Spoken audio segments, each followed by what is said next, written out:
நீங்கள் எல்லோரும் என்னிடத்தில் வாருங்கள். நீங்கள் எல்லோரும் என்னிடத்தில் வாருங்கள். அருமையான வாக்குத்தத்தம் பிரியமானவர்களே, அருமையான அழைப்பு.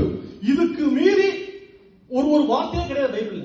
அருமையான வார்த்தைகள். வருத்தப்பட்டு வர சொல்லுங்க. எப்படியாப்பட்ட வருத்தமா இருந்தாலும் சரி, எவ்வளவு பெரிய வியாதி, எவ்வளவு பெரிய துக்கங்கள், துயரங்கள் எதுவாக இருந்தாலும் சரி, தேவனோடு கூட வரும்போது அவர் சுமந்து கொள்றார், அவர் வாங்கிக் கொள்றார். ஆராய்ந்து பாருங்க, ஆராய்ந்து பாருங்க. ஆண்டவர் உங்களோடு கூட பேசுறார் பிரியமானவரே. இந்த மாதிரி அருமையான கடவுள் நம்மளோடு கூட இருக்கிறார்.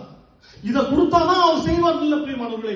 அவர் உங்ககிட்ட கேட்கிற உள்ளத்தை மட்டும் தானே, வேற எதுவுமே கேட்கவில்லை இல்ல, உள்ளத்தை தானே. அப்ப யோசனை பண்ணி பாருங்க. வருத்தப்பட்டு பார சுமக்கிறவர்களே, எவ்வளவு வருத்தங்கள், துன்பங்கள், துயரங்கள், நம்ம பிள்ளைகளை குறித்து, எதிர்காலத்தை குறித்து, எல்லாத்தையும் குறித்து உங்களுக்கு வருத்தங்கள் இருக்கும். அதுக்கு ஒரே ஒரு சொல்யூஷன் கூட, இதை தாண்ட விட்ட கொடுங்க. இதை தாண்ட விட்ட அவர் பாதுகாத்துக் கொள்வார். அவங்க உங்களுடைய பிள்ளைகள் இல்ல பிரியமானவர்களே. நீங்க நினைச்சு கொள்றீங்க அவங்க உங்களுடைய பிள்ளைகள். இல்லவே இல்ல. தேவன் கொடுத்த பிள்ளைகள். தேவன் கொடுத்து இந்த பிள்ளைகளை வளங்கள் என்று சொல்லியிருக்கிறார்.